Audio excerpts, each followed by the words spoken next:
Thank you, Mr Speaker. My question is to the Minister of Land Information. When does he expect to announce the decision on the sale of the Crafar Farms? The Honourable Maurice Williamson. Mr Speaker, the Overseas Investment Office is continuing to assess the application by Natural Dairy New Zealand Limited to purchase the Crafar Farm interests against the requirements of the Overseas Investment Act 2005. I have been advised that the OIO has written to Natural Dairy seeking further information and has yet to receive its response. When the OIO's assessment has been completed, it will provide a recommendation to the decision-making ministers. To date, no recommendation has been made.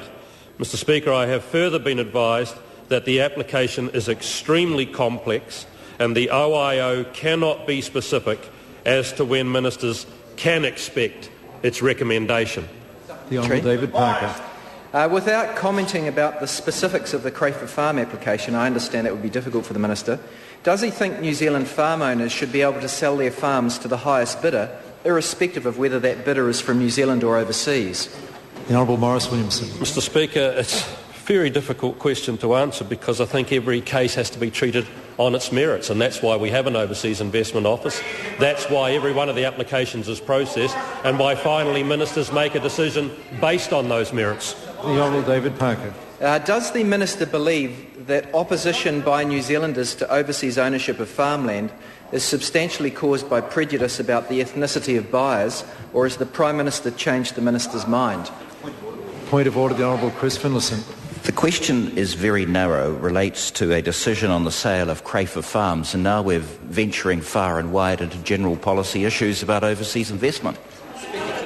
I'll hear the Honourable David Parker. Sir, it has been a matter of public record that the Minister has said that he thinks opposition to purchases by Chinese interest is caused by their ethnicity. Order. That of itself would not necessarily bring the question within order, but in answering the questions, the Minister has emphasised in answering the primary question that these matters are matters that need to be treated on their merits, and then there was a supplementary question where I believe the Minister expanded things somewhat in his answer, and that's why I believe the question is not unreasonable given the answers that have been given.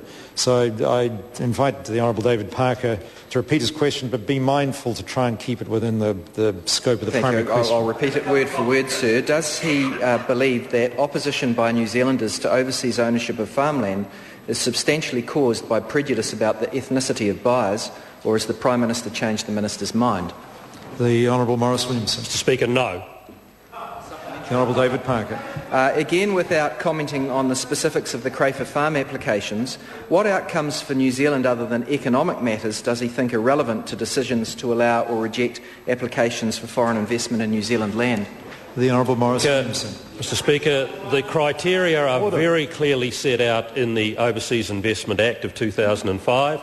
The Overseas Investment Office lays out their advice based on each one of those, I think, 17 criteria, and then the final recommendation is made to ministers. That's how it has always been done, sir, even when Labor were in power and sold off very large tracts of our farmlands to overseas investors. The Honourable David Parker. Does the Minister accept that in the changing world economic environment, stricter controls on the sale of rural farmland to overseas buyers are appropriate? The Honourable Maurice Williamson. Mr Speaker, what I do accept is that any minister making these decisions has to be mindful of what the Act says and work within that Act. And, sir, that is what, as one of the two ministers making decisions on a number of these applications as they come through, are very mindful to stay within the law. Point of order, the Honourable David Parker. Yes, my question wasn't what the law is, it was the opinion of the Minister as to what the law should be, and that question has not been addressed, sir. Well, order. I think the Minister, an opinion was sought, and the Minister gave his opinion I think his opinion is that the law should be upheld, and that's a perfectly fair answer where an opinion is sought. Question number 11, Pesata Sam Lord Tuiinga. Thank you, Mr Speaker. My question is to the Minister of Transport.